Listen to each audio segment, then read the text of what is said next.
So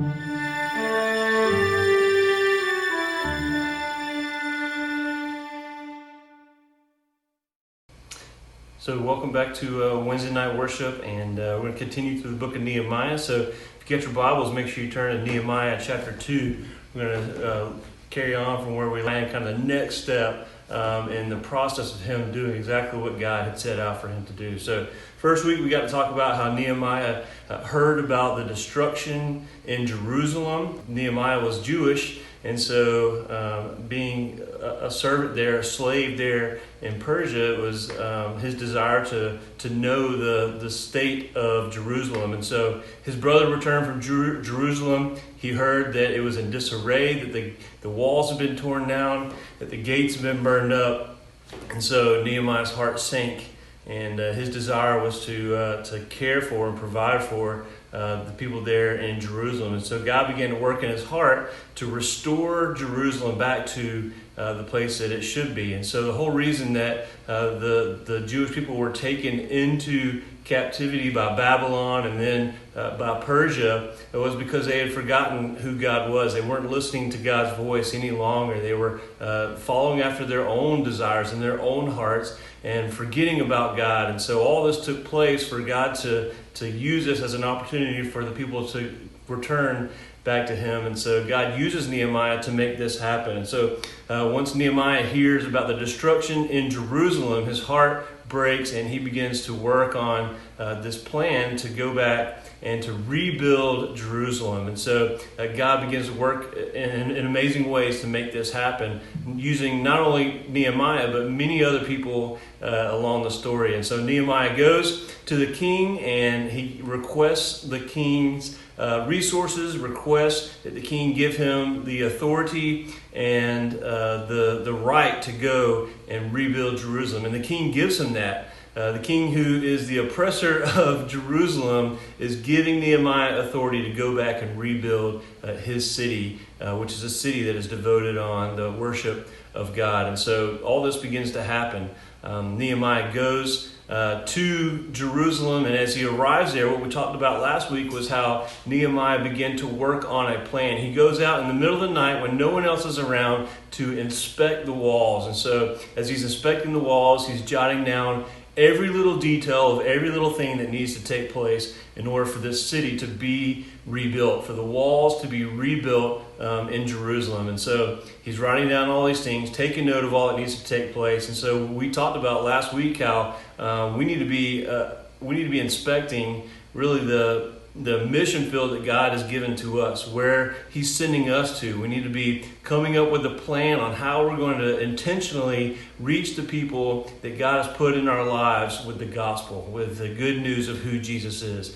And so we need to be paying attention to who God is putting in our place and the state of their heart in a way that we can speak to them in a place of hope and a place of salvation, and allowing them to know exactly who Jesus is and what he's done for them, and that he loves them. And so we got to talk about that last week. And so today we're looking at how Nehemiah began this process, but as soon as he begins the process, he starts running into some enemies along the way, some people who don't want this to happen. We talked a little bit about them last week. The head one that we know about, his name was Sanballat. And so we can write that name down because it's an interesting one. But we're going to talk a little bit about those characters and who they are and kind of what they stand for. And so we'll get into that in a minute. But as we kind of introduce this idea, I want you to think about heroes and enemies. You know, we got lots of Marvel movies, DC movies, we got TV shows all over the place. They're talking about heroes and villains. And so what makes a good hero and what makes a good villain, or an evil villain, if you want to go that route? But what makes them the best at what they do? And so really it kind of goes hand in hand. A hero becomes the great hero because of the great villain that they face off against, that they overcome and defeat. Right? You think about all the different places in our world where the heroes grow to be the legendary heroes that they are, mainly because of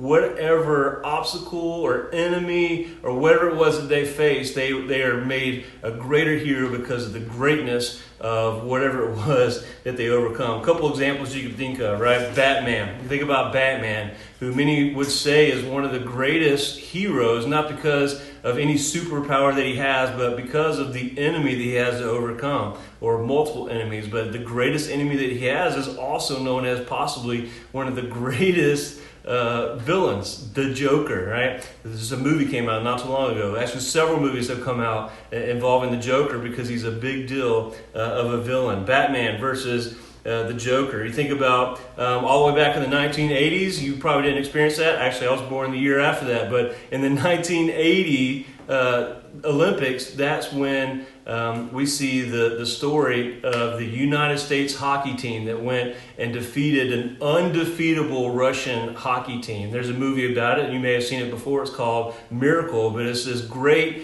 overcoming of the heroes facing off against this great rival that they have in the Russians. And so because they overcame the greatness of the Russians, they were called these heroes, or it was even instituted to be a miracle in the Olympics or in sports world. And so you think about that. So if you go all the way back in history, if you learned about it in school, there's the battle where the Spartans, 300 Spartans, take on the Persians, the whole Persian army, just long enough for them to allow their people to survive, to escape, and so they gave their lives for that, right? They're great heroes of history that took on the entire Persian army just to save their people. Or if we go to TV, we go to game shows, right? You think about Ken Jennings, the guy who's won like 74 Jeopardy games in a row, who's just overcome every person he's ever faced, right? Just the quantity of people that he defeated has given Ken Jennings kind of a hero status, right? Sometimes it goes beyond just one person, right? Sometimes it takes a unified force to overcome these enemies that come along, right? If we're talking about superheroes, we think about the Avengers and what the Avengers did in the movies that we watched. That they united all heroes just to fight against that one common enemy that they had in Thanos, right? And finally, spoiler alert, they win. And so that took place, right? Or if we go back into history and we're talking about wars, we go to World War II when the Allied forces united together just to defeat the Nazis, who were about everything evil and everything that we're trying to fight against these days right now.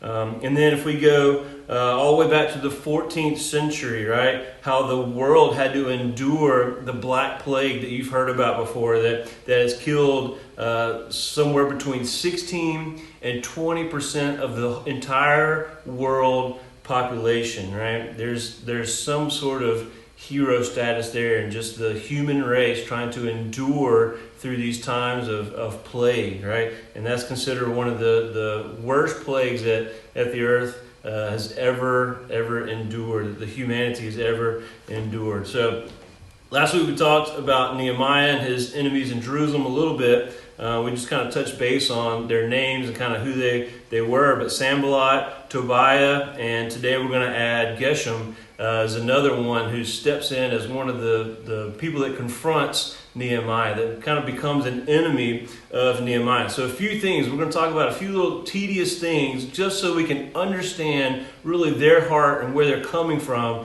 as enemies to Nehemiah and what he's trying to do through God's plan. So Sanballat, he was not Jewish, right? He was from Samaria. Sanballat's ancestors were pushed out of the promised land long ago when Moses was leading the people during the time of Exodus, and Jonathan finally took them into the promised land. You see, Sanballat's ancestors were some of those people groups that were pushed out of the promised land so that God could give that to his people that he promised all the way back in the time of Abraham.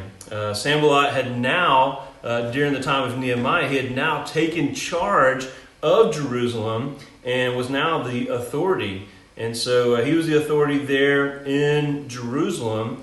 and had kind of regained the land that his family had lost when God brought Israel into the promised land. So Sanballat, he was named after the Assyrian moon god Sin, which has no correlation with sin that we know of from the Bible, but it's just the name of a god there in Assyria. So the probability is that Sanballat was not a follower of Yahweh, but was probably a follower of false idols or false gods, the Assyrian gods. And so that's kind of who Sanballat is. Used to live in Jerusalem. Well, he didn't personally, but his family used to be from the area that Jerusalem was in, was pushed out when God brought his people to the land that he had promised to them long ago to Abraham. And then, now that the Israelites have been taken captive, that Sanballat is now moved back in and has become an authority there in Jerusalem. He has authority over